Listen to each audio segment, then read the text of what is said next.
great day, community. It is a great day. It is a great day. It is a week for Thanksgiving because to date this episode, yes, this is the week of Thanksgiving. And what a wonderful, wonderful list of Thanksgivings we have to offer. This is Ericka Scott, and thank you for tuning into the Community Nonprofit Network Podcast, aka the CNN Podcast, where your nonprofit shines. Well, unfortunately, Sheila Hardy of Because It's Personal, my co-host, is unavailable to join us today. However, the show must go on, right? Well, I felt it would be a great idea to do a recap. Hey, we are 6 months in. Can you believe it? 6 months in already. Yes, we are 6 months in to the CNN podcast, and we have covered so many topics that I felt it would be a great idea to just touch on a few of those topics and set off the next 6 months with a fresh set of topics to take us on out of the rest of 2022. So, you ready? Let's get started. Hello, friends. My name is Ericka Scott. I am the founder and executive director of LifeChangers, Inc. And we are a 501c3 nonprofit. We serve returning citizens and justice-involved individuals, and we do that through employment skills training programs.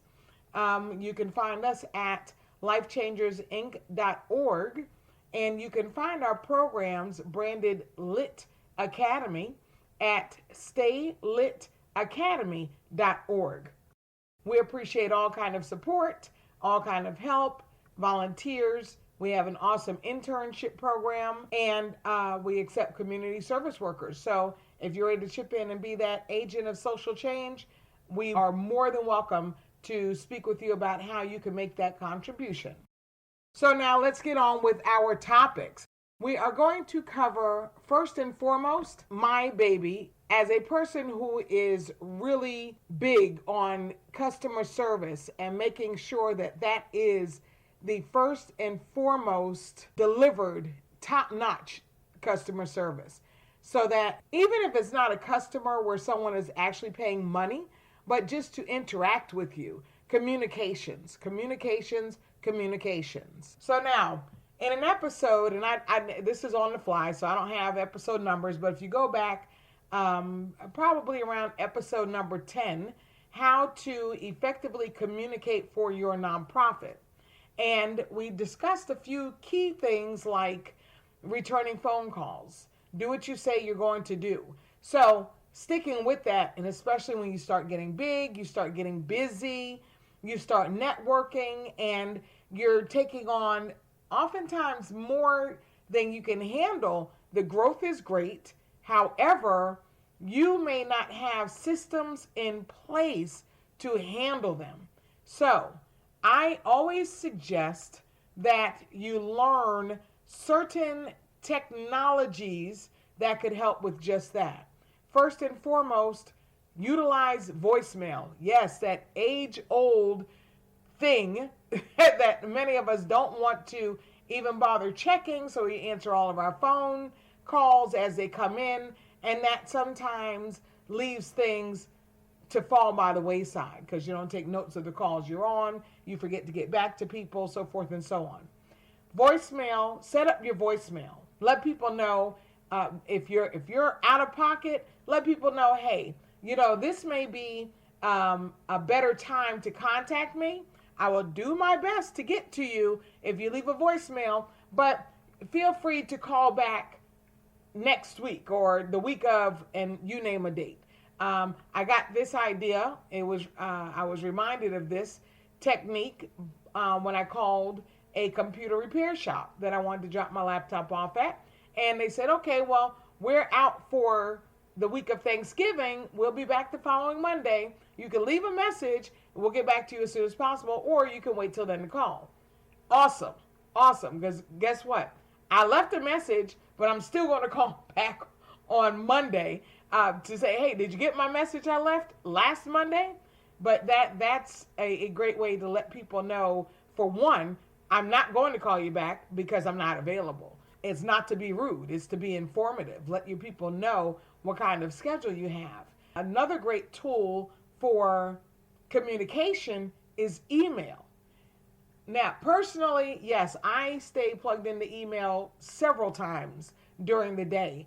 Not only because I have, just that, and my emails are just that important, but I have a lot of things that come to the email. So Google Ads alerts come into the email, forms from HubSpot come into the email, and I don't want people to, have to wait longer than necessary, especially the forms from HubSpot, because they are volunteers, community service workers, interns, So we want to get those people onboarded, get the conversation going, get them onboarded, because this is more help that we need in our nonprofit. So yes, LifeChangers is growing, and I hope that you're growing. So yes, you want to get those people in. You want to get your emails somewhat categorized,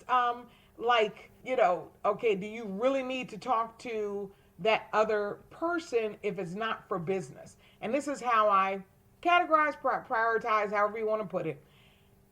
For me, if this email or even this call from this voicemail that I'm checking is not going to immediately move the needle in LifeChangers or one of my other businesses, then they are a low priority. And that is because the less people you have, the more intent you have to be on your movements in the business and working on the business. Because when you don't have many people, unfortunately, you do have to be the one who puts the staples in the stapler. You do have to be the one to check voicemail and email for every department. When you have a lot of people, you have a little bit more flexibility. You can be on the phone with the other nonprofits and, just sharing ideas, swapping ideas. That's a great thing, but it can be a time suck to consume videos if it's not having a direct relationship or a direct impact on your nonprofit or even your business for that matter. It's a whole lot easier talking about, well, yeah, it would be great if blah, blah, blah, blah, if that's not something you are even prepared or interested in learning how to implement now. So you have to work on now and at the same time look from a 30,000 foot eagle's point of view. So that is another great form of communication. So we have voicemail and email. Those are two very good tools that can help you maximize and optimize your time and effectiveness and have a great impact on your nonprofit when used for communications effectively.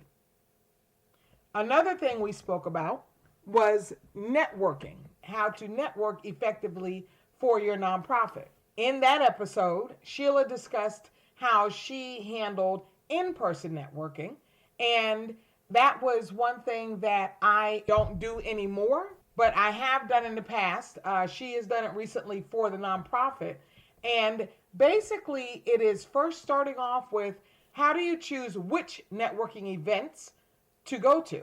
Because now when you're talking about doing something in person, you're really talking about taking up time out of your day, out of your busy day. We're not even going to talk about during the pandemic, but just to go somewhere, to spend the time, to network, and to maximize the potential of collaborating with other nonprofits, either in the space, putting together an event, putting together a program, collaborating on some level, on some plane, and making it a win-win situation. Well, the first thing that we suggested was that you connect with nonprofit organizations who do just that, who bring together nonprofits in your area, because now when you're talking about an in-person event, yeah, that obviously is going to have to be local, unless you just have it like that to travel, from New York to LA, or from New York to Miami, or from New York to Chicago for a networking event. So let's keep it practical. Yes, so if we're here in the Atlanta area, in the North Atlanta area, and we have Cobb Collaborative, which is actually how Sheila and I met, through Irene Barton, the executive director of Cobb Collaborative. And that's what she is, a master nonprofit networker. That is a big deal with what Cobb Collaborative does. They bring together nonprofit organizations to collaborate, those in the Cobb County area, but I also believe they are in the northern part of the Atlanta, Georgia area as well. So they have newsletters that they send out at least once a month. They have a website where you can check out the calendar of all the events. So in your area, you would check out your local foundation. That's another one I spoke of.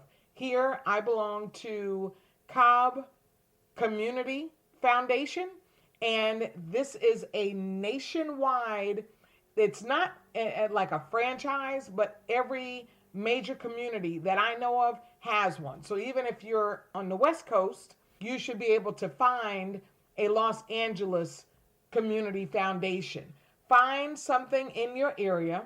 If you don't see it in Google, try your local chamber of commerce. That may be the networking event, but usually there is one for nonprofits. So the Cobb Community Foundation, you can find your volunteers there. You can find board members. You can find donors. You can find various pieces to your nonprofit's puzzle that you may be looking for.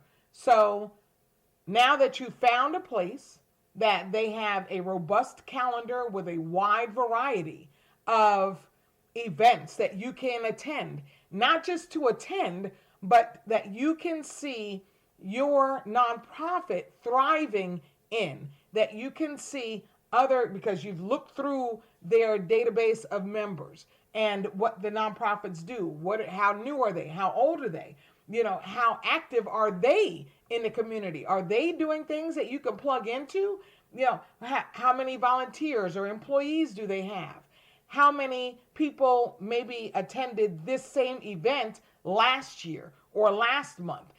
Do a little bit of research before you just go clicking to go, because honestly, if you're going to spend an hour and a half at an in-person event, or even an online event, to be honest, but we're speaking of in-person right now. So if you're going to spend that kind of time in person, you want it to be with more than maybe, 5, 6, 10 people. You want to be able to, work the room.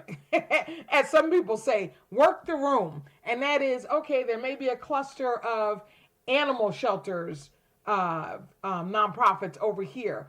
There may be a cluster of food rescue nonprofits over here. Now, that's not saying that food rescue can't plug in with the animal shelters, because there's food that people can't eat, but dogs will, right? Or cats or whatever will. So, that's just on the fly. But the point is, you want to have a variety of people to be able to plug into, and have an objective, have a goal. I have a goal of getting 10 names and numbers of prospective program partners, business partners on some kind of venture, maybe a podcast, or maybe a one-time event, or a program that lasts 4 weeks, or maybe even something that lasts 4 or 6 months. On that note, I strongly urge you to try something short term. First and foremost, simply because you want to see how they operate. But remember, the whole goal is to grow your nonprofits. So as both of you grow, you get busy, your programming starts to become more robust and more demanding. Both of you need to be able to be really efficient and effective with your calendars. but at the same time, holding to the commitment that you set forth. Now, I do understand things happen. Things do happen. And sometimes you may not be able to hold on to that, stick to that commitment. However, when you have other people who are relying on you to show up, these are the kind of things where you really, your integrity, your workmanship, your word basically is what you're leaning on. So just try, a couple of commitments, small commitments. Hey, I'm having, a small get together. I'd like you to join. And do they even show up to the virtual events you may be having? Do they call you when they say they're going to call you? Do they, take your calls when you two plan on talking? You call, or you always get in the voicemail, or there are just certain things to look out for. A lot of red flags, and you don't ignore them because you're so excited and anxious, and you think this is the person who's going to turn my nonprofit around, or our nonprofits together we'll be able to do so much good in our communities, and that you ignore red flags. I hope that makes sense. So now, okay, so that's in-person events. Virtual is basically the same as far as how to pick your virtual events. Virtual, you can be a little bit more quick to pull the trigger on RSVPing or, committing to go, mainly because you're not going anywhere. And it's not, I'm not going to say because you don't have to get dressed up or whatever, but because you really don't have, it's a low barrier to entry. And if they're not, talking about what you're interested in, I personally think it's kind of rude, but yeah, you can leave. You can leave. Now, I will say this, virtual events tend to have not as many people. I would say, in my experience, I have been to events that have had 6 people. I have, actually 3 other people, so 4 of us. And I have been to virtual events that had 29. And that to me was like, wow. And I've been doing virtual events probably since, I would say, early 2021. So I'm going on 2 years now, like mid-pandemic. And I love them. I love them. I was helping my daughter, shout out to Brianna Scott, owner of Goddess Gardens Day Spa, Douglasville, Georgia. Not a nonprofit, but she actually donated a gift card for my very first intern. Shout out to London Jackson, and treated her to 2 services, facials, and that kind of stuff. Is Brianna's a licensed esthetician, and that's what she does at her day spa. And that was, I thought, just a really nice gesture. So that was pretty cool. And a heads up to to our current interns. First of all, Tacoma, Washington, no, we can't hook you up with that. But that was just a one-time thing because we do have more interns coming in. And so we'll just have to stick with that glowing letter of recommendation. Yay! So, but yes, virtual, what I was saying is that when I helped Brianna start her business late 2020. And so she did in-person events that the Douglas Chamber of Commerce hosted. I did the virtual events. And so we tag teamed it that way. As her manager, I was well abreast of everything that was going on with the business. And, she went in and handed out business cards. And that's great if you have someone who works closely with you in that. But when you are one by yourself getting started, you really, like I said, with phone calls, emails, voicemails, you really have to be extremely wise. Be extremely wise with your time because you have to make the most of it. You have to get the most done. You have to be the most efficient and effective to make the great impact Starting out, folks, I know. Look, Life Changers is not my first nor my last business. However, it is, thankfully, it's not my first because I do already have years of experience in starting and growing businesses. This is my first nonprofit, and honestly, probably will be my only, unless something spurs off of Life Changers. We're looking at for-profit businesses coming off of Life Changers, but not other nonprofits. If it happens, great. We are looking at becoming a business incubator, and so if some of our people want to start nonprofits, great. But whether you are starting a nonprofit or a for-profit or a combination, you have to be extremely efficient and effective with your time, because oftentimes it's you or maybe you and one other person who have to tackle all of these tasks.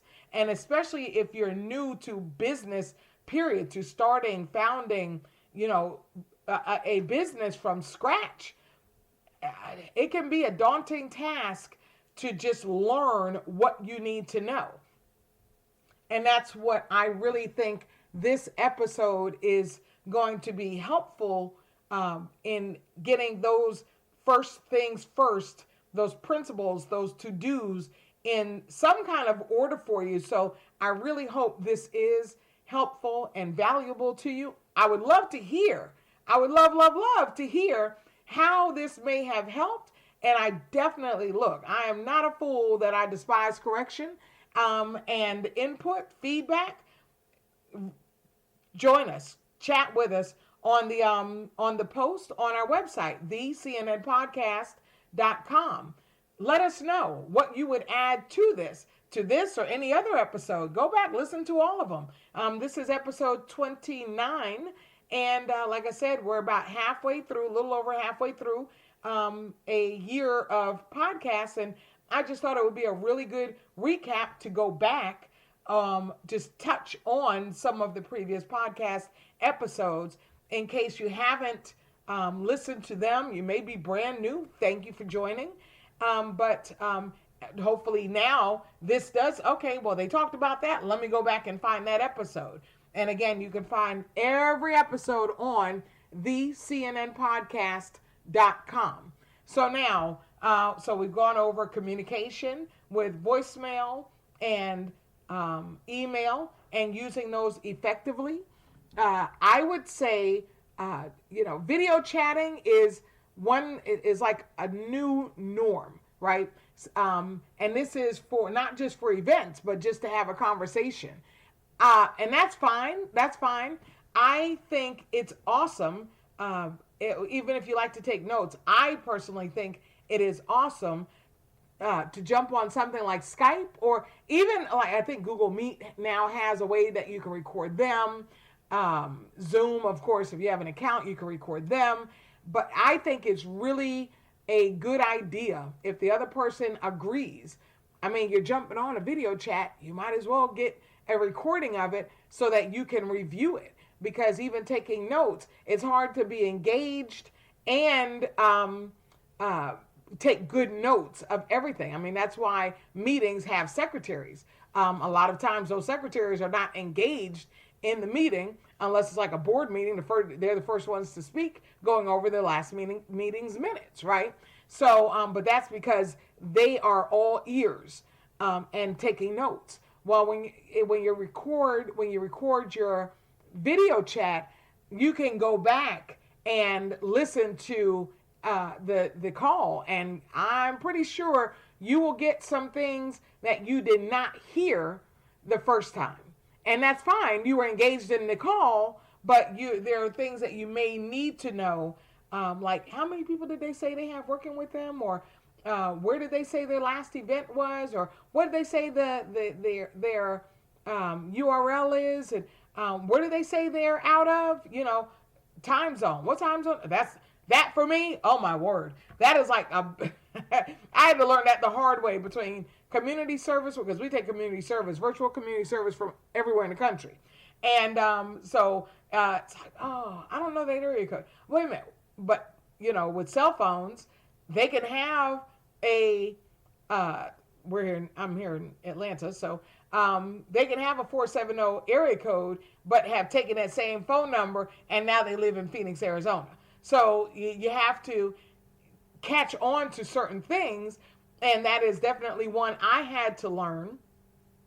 I've had to basically tie up 2 hours, or kind of sort of thinking that we were meeting at say 11 o'clock, and because I or they did not get the time zone, and I have gotten really good at 11 EST. Doesn't mean they'll always get it, but hey, they so they're thinking I said 12. Okay, so even though I didn't literally sit there from 11 to 12, you're still, you sit there for about, I give 5, sometimes 10 minutes. But you're still like, okay, well, did I miss them? Let me check. LinkedIn. That's another one I have coming into email. So I don't like to wait until the end of the day or till the next morning. Some people, the 4-hour work week, I think saying, give your email like 20 minutes, social media about 30 minutes. Doesn't work. I tried that. Trust me, I did try it. It didn't work for me.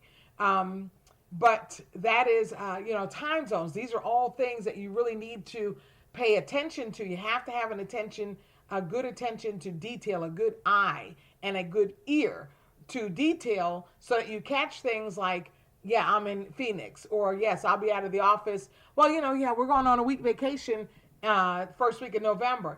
You go back. When did they say they're going on a week vacation? You caught that part, but you forgot when. So that's why it's a good thing to videotape. I videotape, volunteer. If I interview somebody on Skype, I videotape them. Hey, we're going to meet on Skype. I would like to see your face. You don't have to, but I want to get it so that I know the whole conversation in case I have to go back and listen to it again. We use Skype for all of our board meetings. We use Skype for our weekly intern update meetings. We use Skype for our intern midterm and final exit interviews. Skype, and anything that I mention, we have no affiliation with. We are not affiliate marketers. We don't get paid, so anything that I mention just lets you know that I use it, and I trust it because I have experience with it. Again, I've been a digital marketer for going on 10 years, and I have tried a lot. I have a lot of wins and losses, but the one thing that I'm really funny about is not wasting my time, as you should be as well, not wasting your time. And that's why communication, customer service, that's like a big thing for me, as it should be for you. Giving it, making sure you and your team are giving it, and making sure that you are receiving it. And if you're not receiving it, I'm not the one saying, oh, well, go leave them a Google review, unless they have not responded to your kind but stern, you know what, I've been emailing you, you've had my widget for 3 days longer than you said you were going to have it. And now here it is. I've been emailing you for 3 weeks and you still have it. So, of course, that falls under customer service, 2 thumbs down, but that also falls under 2 thumbs down and 2 toes down for communication. And communication is, for me, the foundation of customer service. And again, it does not matter if they are paying you. It does not matter. It just communication. Someone wants to come volunteer with us and I don't get back to them for a week. I had somebody just recently, I didn't realize they got lost in the flood, literally flood of about 7 or 8 applications in the LinkedIn feed.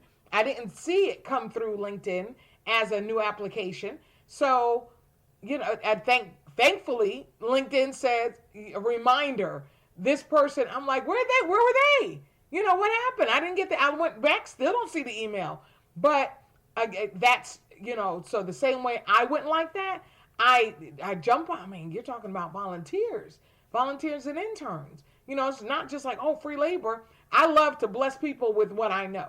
I'm not a know-it-all. I learn. I stay in learning mode, but I like to share what I know. And so I guess it kind of works out pretty well that customer service, that's just my thing. Communication, that's my thing.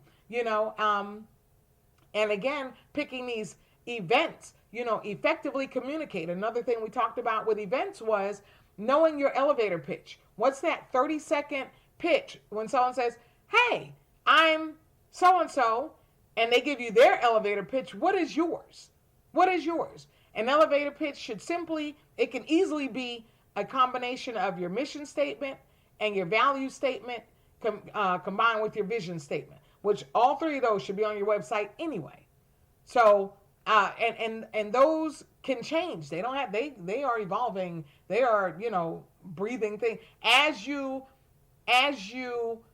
may shift a little bit in your cause and your nonprofit and what your end goal is may be the same. How you do it, who you serve, those may change. But again, this is communicate your cause, because why would someone want to connect with you if they think that you do this for infants and they do that for adults? They want to connect with other nonprofits doing it for adults. And now here it is, you really meant to say, well, we deal with, 20-year-olds and up. Okay, well, you just told them you deal with infants, 20 months old, or, that's not an infant, but you know what I mean, 20 days old or whatever. So you need to be clear. That's my point. That is my point. Be clear in how you explain your nonprofit, how you share what you do, your cause, your mission, your vision, your values. There's all these. I can't even tell you how many applications for grants, for funding I have filled out, and they want you to have an inclusion statement. So, hey, heads up, if you're brand new, or if you may have been around and have never filled out an application, or maybe not filled out many of them, well, yeah, that is one thing. They want to know inclusion. They want to know, basically, do you serve like a sensitive segment of society, the depressed, the poor, the poverty-stricken communities, and justice-involved individuals, and social change is just like a catch-all phrase. How are you changing society? That's what social change is. How is your nonprofit? What impact are you making with your nonprofit on society? And that is what you should have clearly spelled out on your website. So now marketing, because remember, marketing gets you known, sales gets you paid. In a nonprofit, paid are donors, paid are volunteers, interns, even communities. I have had some awesome community service workers. Look, just because somebody has a record, please don't discount them. You don't have to be a nonprofit that serves the returning citizens or justice involved individuals. You can be a nonprofit that hands out diapers. Emerald Tooney, shout out to Emerald Tooney of Feminine Cares. So yes, Emerald Tooney hands out feminine care products to like group settings of women. It would be ideal, perfect for any nonprofit, hers included, to use community service workers to do social media, to write blog posts. I mean, these are things that all nonprofits could use, right? So don't discount that. It is help, and it's a win-win situation. They're getting the hours they need, and you're getting the help you need. But marketing is another topic that we discussed. And again, I get techie, and I know I always say I can see Sheila's eyes glossing over. But just to make sure you do have some things in place for your nonprofit. You can start getting things done even before you get your 501c3. You can get some things set up. For instance, get your social media platforms up and going. Facebook page, get your LinkedIn profile.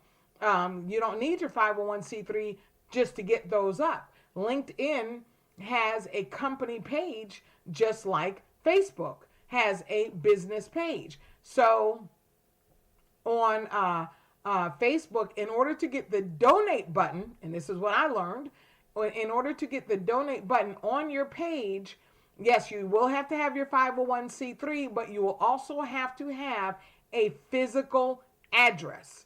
If you do not have a physical address, then you will not be able to get the donate button on your Facebook business page. And that's why I don't have, LifeChangers doesn't have a donate button on our page, because we don't have, obviously we have an address, but it's not, it's out of my home. So of course I don't want people just knocking on my door, hey, can I do some community service? No. So, but you don't have to have your 501c3 just to get your page up. You don't have to have your 501c3 to get your LinkedIn page up and to get your YouTube page. Now, I will say this. You do have to have your 501c3 to apply for the Google for Nonprofits program. And that has a few pieces to that awesome puzzle. The two that I take advantage of are the Google Ads grant, and that is where Google gives you an ads credit. Please understand, this is an ads credit. This is like store credit, okay? This is not money. They don't hand you a dime. You're not applying for money. This is only for ads credit. So Google Ads will give you up to comes up to like $329 a day, up to $10,000 per month. Okay. So if you make that $329 every day, it will come up to $10,000 per month. And that's it. Once you reach that 10,000, once you reach that $329 a day or that 10,000 a month, they just stop running. That's all. They just stop running. So when you set that up, you do not enter a payment method. You do, and let me repeat that for the cheap seats. You do not enter a payment method. So please, please, please don't put a credit card there. It'll ask for one. You skip that step, because if you put one on there, then yeah, you best believe if you go over the $329, you'll be charged. You sure will be. You will be charged. You go over that 10,000, you'll be charged. Oh, yes, yes, yes, you will be. So don't put one there, okay? You also get to connect your YouTube channel with that. Now, I'm not exactly sure what that does for you, but I know that you get to put your YouTube channel ID number into the Google for Nonprofits, kind of like your portal, I'll call it. So that is a great place to make sure that you qualify for once you get your once you get your 501c3. And that again is the Google for Nonprofits. You also have for marketing, because I could spend all day. That's why I didn't start with marketing, because I'd still be on marketing till the end of this episode. But so you have the Google for Nonprofits, you have your social media, for Facebook, where you can get a donate button. LinkedIn doesn't have a donate button. Google LinkedIn for Nonprofits. And let me just give you a tip. If you're interested in something, Google that name for nonprofits and see what comes up. See, they may not have anything, but see what comes up. So this next one I'm going to share with you is really, really super awesome. It is HubSpot. And again, there's no affiliate marketing. We don't get paid for any of this. mentioning, and I know when you listen to podcasts, that's how a lot of podcasts are funded. They mention something, and but no. We're just sharing good information that we have known, that we know, that we use. And I've been using HubSpot for close to 10 years for various businesses. HubSpot is a CRM. CRM stands for Customer Relationship Management. It's a system. It's just that. It's a hub that you keep your contacts in, that you keep your interaction with those contacts. But HubSpot, it's so much more. It's your database plus your address book of for your email marketing. You can, and then it's like almost like a cell phone now compared to what it used to be. You have all these apps that are integrated with it. You can integrate your QuickBooks with it. You can integrate your Google Ads and Google Analytics, and there's so many things that just make it this robust, hub for all things business. You can connect your WordPress. We use WordPress for our websites, and the HubSpot integrates with WordPress to where you make forms, and the forms that I said, get emailed to me. The forms that we make in HubSpot, someone completes them on the website. Their information is now in HubSpot. How cool is that? How cool is that? You don't have somebody sitting there and doing data entry and potentially making mistakes, right? Human error. Got to always account for that human error. So HubSpot, and if in case you're not familiar with HubSpot or the term CRM, you more than likely have heard of Salesforce. And Salesforce is I've never used them, but Salesforce, from what I understand, is pretty robust. It's like one of the top 3 or 4. I know you have HubSpot, I believe is number 1, and you have Salesforce. You have I believe it's like Monday.com, and then I believe Zoho is trying to climb the ranks as far as how robust it is, what it offers. But they all are integrating with each other. But guess what? This is a lot like nonprofits, right? This is all about networking. Why? Because when you can work with others who have some kind of common interest, and that is, okay, well, we want to reach customers. That's a real general interest. Okay, well, we want to serve the homeless. We want to serve justice involved individuals. We want to serve troubled youth. We want to serve mental health. People who need mental, and you connect and you connect and you connect. Well, these platforms are no different. They're no different. Now, some of them do have. HubSpot does have a pay. We do have the pay. They have a few different pay price points that you can join on. And of course, the higher you are, the higher the price point, the more you can do with it. But you know what? The free version is so robust. You won't need to pay for. You won't need the paid one for a long time to come, unless you're used to using some type of CRM and you know what it can be used for, or someone on your team, you bring on a volunteer or an intern who's like, oh yeah, I know how to get that going and get it up and going. So you can do email, you can do the website, you can do forms, you can do, all this, that, and the other, your email marketing, your reports. That's a great thing about HubSpot, the CRMs, period. They all do reports. And again, Google Analytics is a very, very, to me, it's the best analytics platform. And they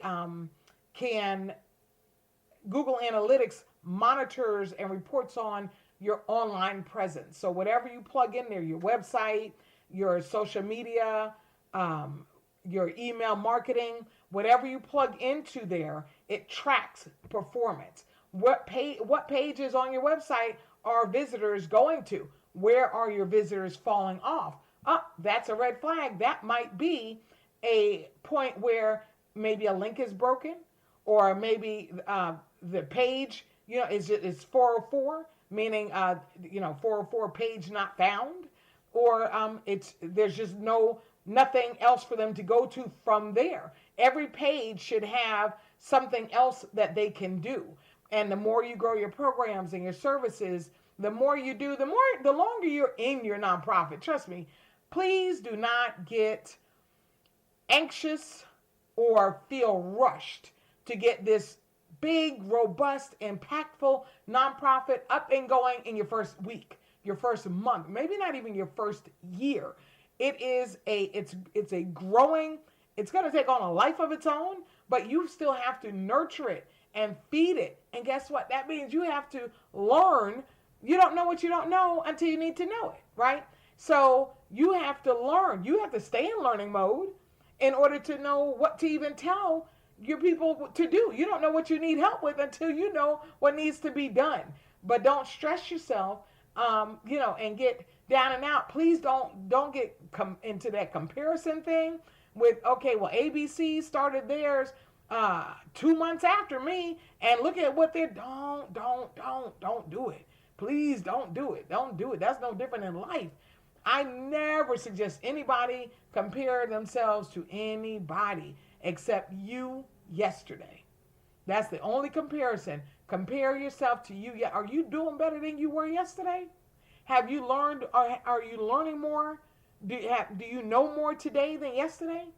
Are you learning how to use your time wisely more today than yesterday? Are you communicating more effectively today than yesterday? Are you doing better with your elevator pitch today than yesterday? That's the only comparison you need. Don't compare yourself to them and what they're doing. No, don't do it. Don't do it. Now, of course, you can take on a mentor. I'm a mentor, and I've had mentors. But you can take on a mentor. You can take on a business coach. I'm a business coach. But you can, I'll put that out there. We have mentioned SCORE. SCORE is another nationwide organization, and I think Sheila and I just talked about this not even like three episodes ago.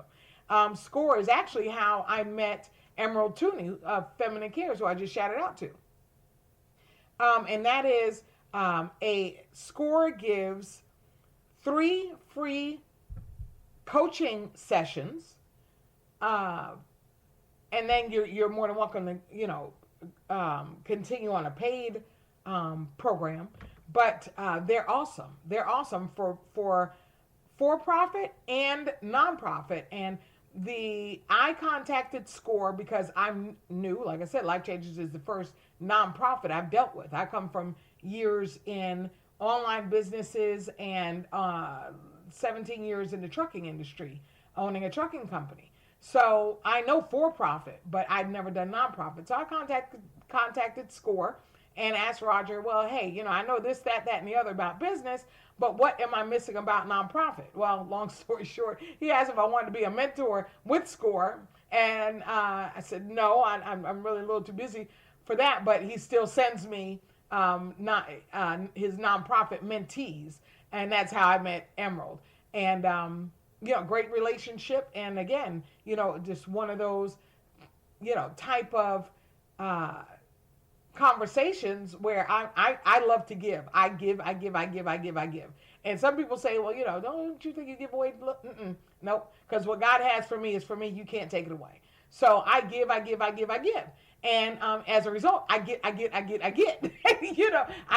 and I have an insatiable appetite for learning. So I am the one who has clocked hours of YouTube and learning processes and businesses and the latest tactics, and that could be a time suck, just like social media could be a time suck. But as long as I'm learning things that I can implement immediately to further LifeChangers, hey, I'm with it. I'm all for it. So back to HubSpot, your CRM. This here helps you be more effective and more efficient with that communications, with that customer service, with that networking, with that marketing. And all of those are just things that you can automate in your business And you don't have to have someone that's doing just this or have someone that's doing just that, because with these tools, you have it all in one place and you can put somebody on that task. So I have to give a special shout out to Stephanie Doris, who is one of my volunteers. She is our HubSpot expert. I have to give a shout out to Ariane, one of our volunteers, who is our Google manager. She handles our Google ads and Google Analytics. We have a bunch of other volunteers. One, if you go back and listen to the episode titled something like Millennials, how to get them to volunteer, something like that. My ace, and I call her my ace volunteer because Rashia Von Den Ende has been with me since before LifeChangers even had a name. It was a concept last year. LifeChangers was just born this year. And she's still with us. She's our communications organizer. And we had a discussion about millennials. I personally, there are millennials who volunteer. My daughter's a millennial, and she's at the, what is it, Animal Society or something like that, playing with the dogs, help them feed them and cuddle them and, all that. Love dogs. We love dogs. And she's a millennial. But she's rare. She also goes out and picks up trash. And I do believe that giving back, that giving is why she's been paid back with a thriving business. That's just me interpreting kingdom economy and do unto others as you would have them do unto you. And give it away. You're going to get yours. Give it away. So these are some really key elements that your business needs in the foundation. But again, if you don't know it, hey, learn it. Now you know. So you can't say I didn't know. And again, what did I say in the beginning? You don't know what you don't know until you need to know it. And I can almost guarantee you, whatever you can think of, because there's nothing new under the sun, right? So whatever you can think of, there's something out there. What does the saying go? There's an app for that. Well, there's an app for that. Yeah. There's a website for that. In HubSpot, there's not an app for everything. And honestly, I took Salesforce at one point, but they only give out, which may be okay for you, but they only give out 10 licenses. Which, I mean, honestly, that's a big deal. Please don't take that as, oh, that's it. No, that's a big deal. However, they were, to me, and this is just me, don't, throw your phone, but I compare HubSpot and Salesforce like I compare Android and Apple phones. And you remember, I don't know what an Apple phone does now, so don't shoot me. You remember in the beginning, a lot of people stayed or jumped on Android, or even, stayed with Android because Apple apps, it seemed like you only got like a handful of free apps and they had to pay for everything else. Everything. Either had a one-time charge or a small monthly, even if it was $99, when you're talking about, these things add up. An app for, and I've never had an Apple phone. Ever since my very first Evo in 2010, I've always had Android, and I don't see changing. But again, I compare HubSpot to Salesforce. Salesforce gives 10, but then it seemed like you had to pay for every app. It seemed like very few of their apps had free. And I don't mean like little itty bitty teaser versions. When I say free, I'm looking for a robust free version. Like HubSpot is a free, robust system. And guess what? As a free, robust system, they also have integrations that are free, robust systems.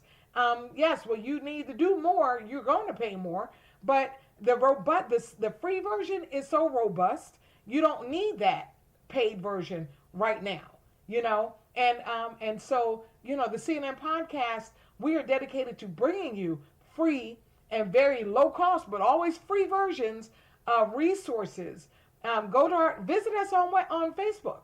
That is where we share all of our free resources. I think I just shared MailChimp again. MailChimp is a free email.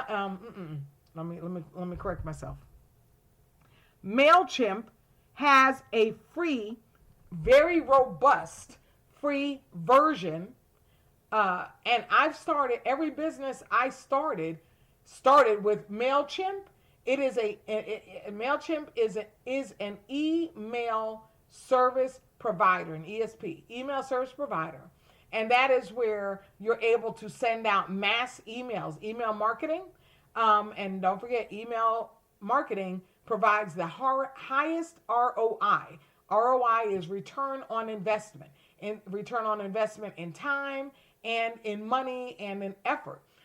So yes, MailChimp, I do share on our Facebook page from time to time because it is worth it. Yes, they have a paid program, and it won't break the bank.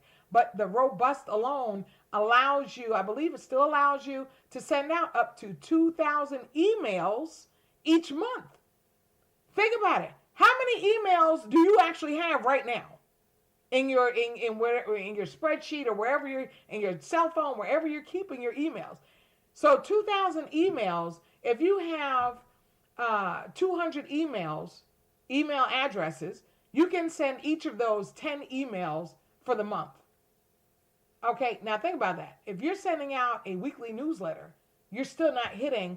If you're sending out a weekly newsletter to those 20 emails, to those 200 emails, you're still not. You're still only at like 800, right? So when I say robust, those are the kind of things you need to look at. So you're not creative, you're not artistic. Okay, that's fine. MailChimp has over 500 newsletter templates. And again, there's no affiliate here. There's no affiliate marketing here. We're not getting paid a dime. They don't even know about this. I don't say, hey, I'm going to mention you. No. They don't even know about this, And again, these are just things that we share because we want you to be successful, but we don't want you thinking you have to break the bank and you have to have, $500 to get your nonprofit up and going. You may have to pay to get your 1023 or your 1023 EZ done, which is the application to get a 501c3. That's the form that goes to the IRS. However, once you get that done, or you can fill it out. I don't remember how much it costs. I don't remember how much that costs. And again, these episodes are done on the fly, so I wasn't even prepared to go there. But the point is, while you're waiting for your 501c3 to come in, there are things you can be doing instead of sitting around talking about your nonprofit and all the good you're going to do. Get to doing it. Your website, again, sticking with marketing. That's why I say I can go on and on and on with marketing, but that's because marketing gets you known. So that is your online presence. That is marketing is also in-person networking. Marketing is also plugging in with online communities, in virtual calls, in Facebook groups, in LinkedIn groups. This is all marketing, but digital marketing is so fabulous because you are not actually you do it, and it's not a one and done. So you will have to tweak it, update it, maybe change it around. Like I said, you may start off working with infants and decide to start working with seniors. You never know. Doing the same thing, some aromatherapy or something like that, in the mental health space. I don't know. You think about it. Whatever you're doing. Apply this to that. So, but marketing, your website, oh my gosh, you can get a basic website that I just bought from, I use GoDaddy for everything internet, everything digital marketing. So, like my email, Ericka at LifeChangersInc.org, that's through GoDaddy. It's Outlook, but GoDaddy is like the hub. So it's like I use Android to make a phone call. The call is not through it is not through Samsung. Samsung is my phone. The call is not Samsung branded phone call, but you know what I mean. It's the tool.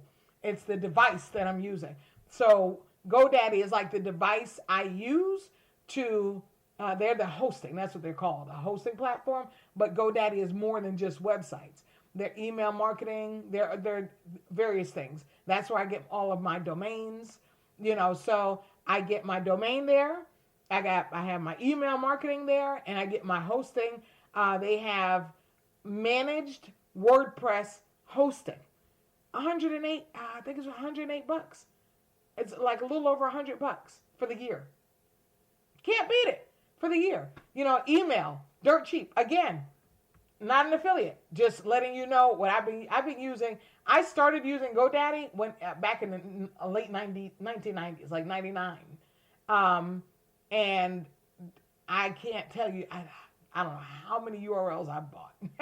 I know I've probably had about 6 websites. And you know why? Rule number 1 for me, customer service. Their 24/7 customer service is awesome. Absolutely awesome. And for me, being a retired truck driver who had little, online businesses, I often needed to calls at 2 o'clock in the morning, 4 o'clock in the morning. And they answered me bright and chipper, just as if I'm calling at 11 o'clock in the morning or 3 o'clock in the afternoon. And I stick with them, and I recommend them to everybody. When my kids have websites, when they're getting domains, when they're getting email, I recommend them to everybody. Now, they're not free, but they are low cost. And we do, like I said, we do free. But if the free doesn't suit your needs, then you will have to invest some money. This is a business. Now, the reason why you need your own domain, no matter who you get it from Cheap Names or Namecheap, whatever it's called, or GoDaddy or whoever you use, is because when you go for that Google for nonprofits, you have to have your own domain. You have to own your domain. And so that is for us, LifeChangers Inc. Our domain is lifechangersinc.org. So a tip, if you're nonprofit, with your nonprofit, and again, this podcast is focused on nonprofits, start new and maybe struggling nonprofits who are like revamping and trying to learn, get up to date information on how to grow it to get past a hurdle or, get past that plateau. Fine, great. Holla at us. We're here to help you. But you need to own your abcnonprofit.org. So .org is for nonprofits. Okay, .org is for nonprofits. So when I see a .com, a .net, .biz, or something like that, and they say they're a nonprofit, like, were you a for-profit before the nonprofit and kept that domain, or what? Because it's pretty much widely known, obviously everybody doesn't know it, that .org automatically signifies that you are a nonprofit. Now, whether you're a 501c3 or not, that's a different story. If you want to know about 501c3 nonprofits versus all other nonprofits, then go back about a month and a half. I would say of course I can't think of his last name, but his name is Ben, and he's with Nonprofit Elite. That's why I used to set up my nonprofit. Again, I only recommend those that I have experience with and good experience. And if I haven't had good experience, I won't down them. I just won't recommend them. But Nonprofit Elite, Ben and Anna, they are awesome. Anna is actually who set mine up, but she was so busy. So Ben, the owner, came on and discussed. Okay. Now with Nonprofit Elite, just came to me. Yes, you get their $1,500 nonprofit setup plan, and Ben said it on air. Go back to that episode and confirm it for yourself if you like. You have to mention the CNN podcast, though. You mention the CNN podcast. Hey, I want the $1,500 nonprofit setup package that you mentioned on the CNN podcast, and they will give you $100 off. They will give you $100 off. And Ben himself said it right here on the podcast. Yay! So that would be considered affiliate. But I only recommend what I have used and what I have had a great, not just an okay. I don't do okay because that means you have just as many not so good as good. I do great experiences, and that nonprofit elite definitely was one of them. So we're going to wrap up there. Just to recap the recap. In this recap episode, we talked about communication. We talked about customer service. And it's not that they're paying you. It's not just how you treat your donors and community and corporate sponsors and your monthly vision partners. It is how you treat everyone, your community service workers, your interns. Put out what you want to receive. Okay, do unto others. There you go. Do unto others as you would have them do unto you. We talked about networking in person. We talked about virtual, say a lot of similarities. And that is how to choose the right ones to get involved with.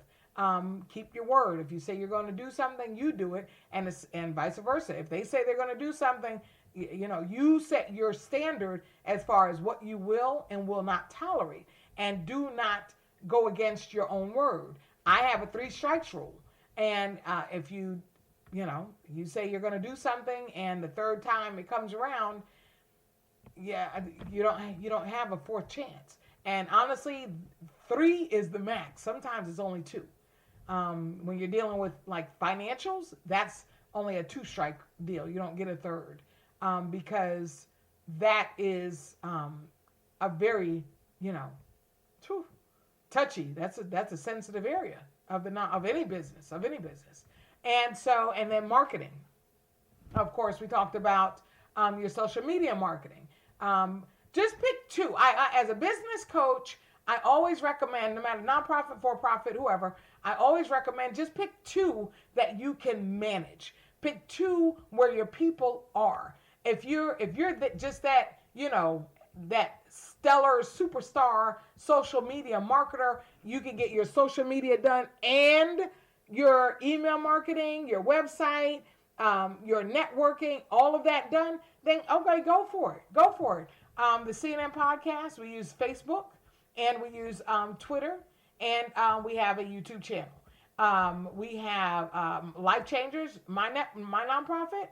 We have Facebook. We have YouTube, we have Twitter, and we have LinkedIn. And yes, I'm sorry, we do have a page for the CNN podcast on LinkedIn as well. So, but again, it's spreading out.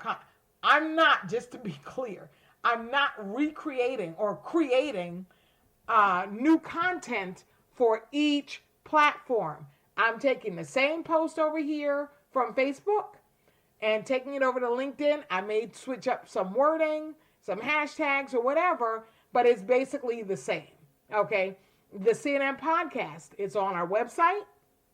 You can get all episodes. Every episode is there. As soon as you click on the cnnpodcast.com, every episode is there. But we also share our episodes on Facebook, on Twitter, on YouTube, and on LinkedIn. So yes, I suggest, especially if you're new, remember, I've been a digital marketer for almost 10 years, but especially if you're new, just pick 2 platforms. Some say Facebook is not going to be, Facebook is on its way out. You judge that. You do some research. YouTube is the #1 search engine. Surprise, surprise, right? Video is it. Video content is it. But is there anything you need to know to learn about your business? You can find on YouTube. But guess what? I also suggest YouTube be one of the places that you market your nonprofit. And that's something that you can have an intern. Our shout out to Salmon. One of our interns, I can't pronounce his last name, so I'm not even going to attempt. But Salmon, he's an intern, attends college outside of Shanghai, China, and absolutely awesome in his YouTube, in his video creations. He grew our YouTube channel from like 2 videos to 20 something. I can't even think of 20 something. I think we had 2 subscribers. We're now up to 20 something. So that's, yeah, and yeah, he's for hire. He's a full-time student, but he's for hire. You can go right into our videos and see not our podcast videos, but our about LifeChangers videos, and to be specific, not CNN podcast videos, but if you go to LifeChangers, you will see our YouTube. Go to our Facebook page, and you will see our YouTube videos, and you can check out YouTube from there. Or you can go to our website, lifechangersinc.org, and every video on our website, on the intern page, the donate, chip in and donate page, on all of our pages, programs pages, you'll see videos. And if you go into those videos on the YouTube platform, at the bottom of the description, you will see Salmon's credits. And like I said, yeah, he's for hire. And it's no affiliate, so you pay him. It has nothing, no kickbacks. So I just wanted to share with you just the foundation of business practices that you really ought to focus on to get your business, your nonprofit. It's a business, folks. Don't be mistaken. It's a heartwarming, passion, purpose-driven venture, but it's a business. It's a business. And just like 4 businesses, I think it's 75% of 4 businesses fail in the first 5 years due to poor management, lack of funding, and lack of knowledge. And that feeds into the poor management, right? And the funding. And nonprofit business is the same. You will not make it, and you will continue to be a hobby if you don't produce. And how long can you do that? But even more so, how much of an impact can you make as a hobby? You're planning right now. You're planning this awesome nonprofit that's going to go out there and feed hundreds of homeless people every month. Passing out food, or maybe you're getting a food truck, and you have all these great resources. You're going to the bread companies, and you're going to these other companies, these food factories, to get food to take to the homeless, but then you stop learning systems. You don't learn you don't learn the systems. You don't take the time out to learn the systems. You're going to networking events, but you're not learning the business. And again, if you don't grow your team with volunteers, keep it fresh. Okay, I got 5 volunteers. Okay, well, keep the. Hey, I'd rather you have a waiting list of volunteer applications. I'd rather you have a waiting list of interns. Because guess what? Like our internship program is a 10-week, minimum 10 hours a week program. We have some who have gotten to the 9th week and quit. I'm just telling you, that's just it. Life happens. So, and we've had some that didn't even start. We've had volunteers that didn't even start. It's a numbers game. And one thing that is different from a nonprofit is people have a great heart, they have a big heart, and they have good intentions. But unfortunately, intentions does not get the work done. Intentions don't get your videos posted on YouTube. Intentions don't get your social media marketing campaigns up. Intentions don't give you Giving Tuesday campaigns. And yep, shout out, tip, it's not too late. Giving Tuesday is November 29th. So you have right at a week. You have a week from a week.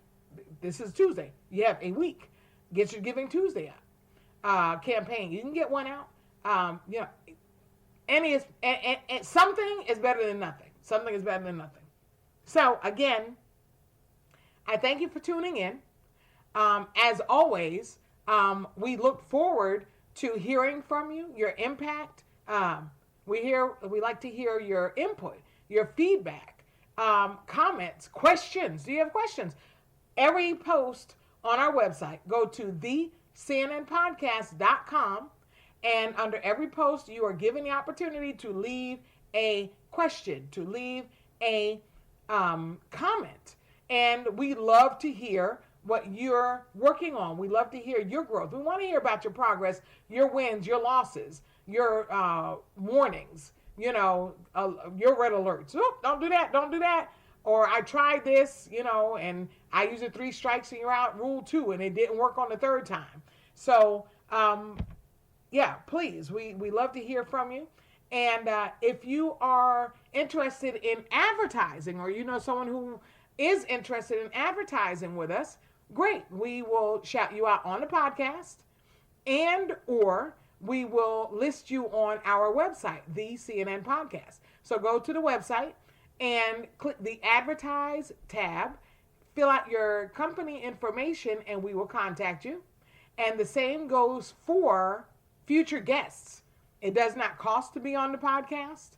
So if you are interested in being a guest on the podcast, please, again, go to thecnnpodcast.com and complete the form on the Be a Guest tab, and we will contact you and schedule a day and time for you to come record with us. I don't have any quotes, but I think I shared quite a few. One is, you don't know what you don't know until you need to know it. Another great one that's, every business lives by is marketing gets you known, sales get you paid. And I'll say this one. Nothing is impossible. The word itself says, I'm possible. And that is by one of my favorite actresses, Audrey Hepburn. So, until next time, fam, as always, be awesome and be blessed.